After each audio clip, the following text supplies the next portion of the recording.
کہ ہم ابھی تک نوٹس جاری نہیں کیا. جسٹس مظاہر علی اکبر نقوی صاحب نے کہا آپ ایٹ لیسٹ ان کو نوٹس تو جاری کریں. جب انٹرنیشنل لا ہم اس بات کی اجازت دیتا ہے کہ جن لوگوں کی طرف انہوں نے اشارہ کیا ہے ان کی کیا دشمنی تھی, جو کینیا پولیس نے جن 3 لوگوں کا نام دیا, آپ ان کو سمن تو کریں. آپ ان کو سمن کریں گے پھر وزارت خارجہ کہے گا, آپ سمن ہی نہ کریں اور آپ کہیں کہ جو ٹیم وہاں پر گئی تھی اور وہ بیان ریکارڈ کر کے لے آئی ہے تو وہی بیان آپ چلائیں گے. تو اس طرح نہیں ہوتا, یہ کرمنل لا ہے, اس کی اسکیم کو سمجھے. جسٹس اعجاز الحسن صاحب نے استفسار کیا کہ اسپیشل جے آئی ٹی کی میٹنگ کب ہوگی, تو ایڈیشنل اٹارنی جنرل نے کہا کہ اسپیشل جے آئی ٹی کی میٹنگ بھی جلد ہوگی. چیف جسٹس نے ریمارکس دیتے ہوئے کہا کہ ہم اس کیس کی سماعت جنوری کے پہلے ہفتے تک ملتوی کرتے ہیں. ہم اس کیس کو دیکھتے رہیں گے, ہر 2 ہفتے بعد ہم اس کی رپورٹ اور پیش رفت کا جائزہ لیں گے. جلد از جلد یہ جو رپورٹ ہے یہ مکمل کر کے عدالت میں پیش کی جائے. عدالت نے یہ بھی کہا کہ ہم یہ طے کریں گے کہ ہر 15 دن بعد رپورٹ عدالت میں جمع کروائی جائے گی اور عدالت کو پیش رفت سے آگاہ کیا جائے گا کہ اب تک جے آئی ٹی نے کیا کیا ہے اور مزید کتنے دنوں میں یہ اپنی تفتیش مکمل کریں گے. رپورٹ چیف جسٹس کے چیمبر میں جمع ہوگی. جواب میں بتایا گیا کہ وزارت خارجہ ڈپلومیٹک میدان میں اس کیس پر کام کرے گی اور اس کیس میں قانونی پہلو اور میوچل لیگل اسسٹنس ہے وہ بھی لی جائے گی کینیا سے.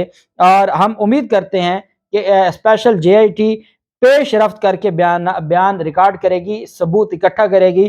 کسی بھی صورت میں کوئی بھی جو ایریا ہے تفتیش کا اس کو مس نہیں کیا جائے گا, کسی فرد کو مس نہیں کیا جائے گا.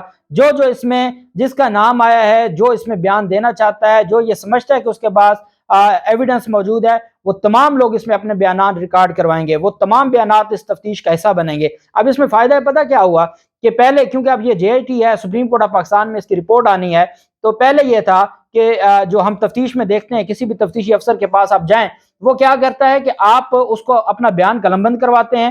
وہ آپ کا بیان قلم بند نہیں کرتا بلکہ وہ الگ سے اپنی مرضی کا بیان لکھ کے تو وہ کہہ دیتا ہے جی کہ فلاں بندے نے یہ بیان دیا ہے. کیونکہ 161 کی سٹیٹمنٹ ہے, کوئی سائن انگوٹھا تو ہوتا نہیں ہے, وہ سمپل ایک سٹیٹمنٹ ہوتی ہے گواہ کی.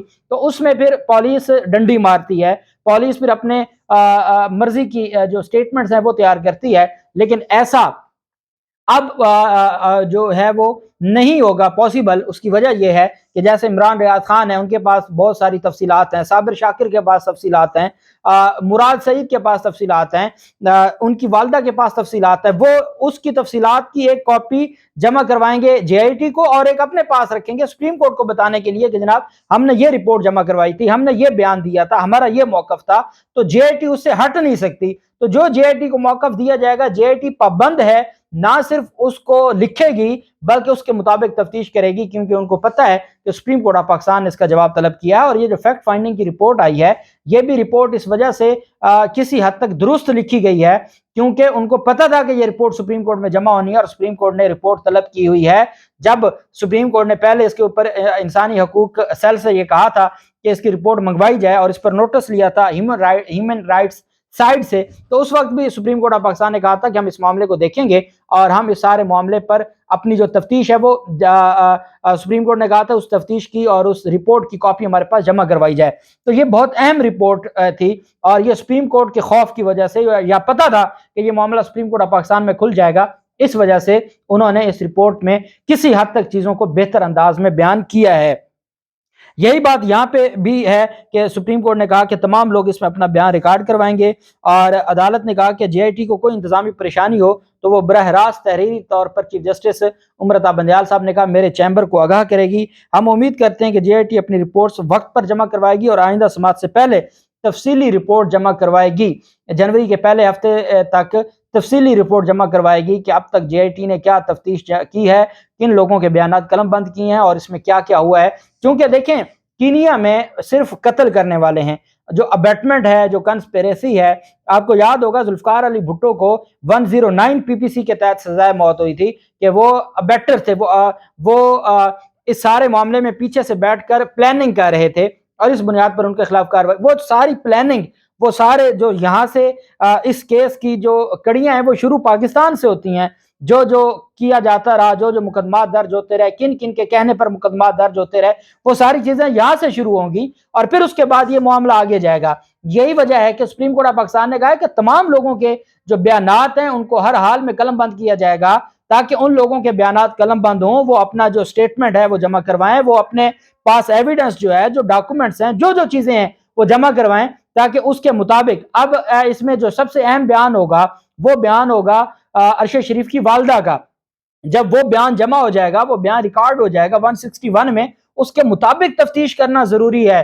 سغرا بی بی کیس میں یہ بھی لکھا ہوا ہے کہ وہ جو ایف آئی آر کی پابند نہیں ہے پولیس، بلکہ جو بیانات قلم بند ہوں گے وہ اس کے مطابق بھی تفتیش کر کے اپنی رپورٹ جمع کروا سکتی ہے کہ اور بعد میں جو ایک سپلیمنٹری سٹیٹمنٹ میں لوگوں کو نامزد کیا جا سکتا ہے۔ یہ سارے اختیارات ہوتے ہیں جو جے آئی ٹی ہے۔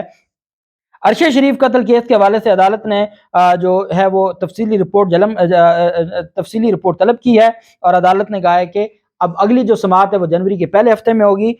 جو تفتیشی ٹیم ہے جے آئی ٹی ہے، اس میں D I G headquarters Islamabad police Owais Ahmad ہیں، ان کے ساتھ جو باقی 4 ممبران ہیں اس میں محمد اسلم ہیں آئی ایس آئی سے، مرتضی افضل ہیں ایم آئی سے، وقار الدین سید ہیں ایف آئی اے سے، اور ساجد کیانی ہیں آئی بی سے۔ یہ تمام کے تمام لوگ ارشد شریف قتل کیس کی 5 رکنی ٹیم ہے جو انویسٹیگیٹ کرے گی، کیونکہ سپریم کورٹ آف پاکستان کا حکم تھا کہ تمام اداروں کو اس میں شامل کیا جائے اور تمام اداروں کے لوگ مل کر اس معاملے کی تفتیش کریں اور سپریم کورٹ میں اپنی رپورٹ جمع کروائیں۔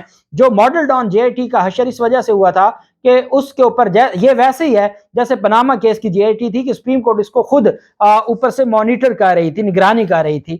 امید کی جا سکتی ہے کہ انشاءاللہ ارشد شریف کو جو کیونکہ عوام کی جو آواز ہے، عوام کی جانب سے ایک پریشر ہے جو ڈیولپ کیا گیا، اور الٹیمیٹلی یہ ان کو لینے پڑے، ایکشن لینا پڑا۔ تو اب دیکھتے ہیں کہ مزید بیانات قلم بند ہوتے ہیں۔ اب تمام ان لوگوں سے بھی گزارش ہے جن کے پاس ایویڈنس ہے کہ وہ اپنا بیان ریکارڈ ضرور کروائیں تاکہ یہ معاملہ آگے چل سکے۔ اللہ پاک پاکستان کا حامی و ناصر ہو۔ بہت شکریہ۔ اللہ حافظ۔ پاکستان زندہ باد۔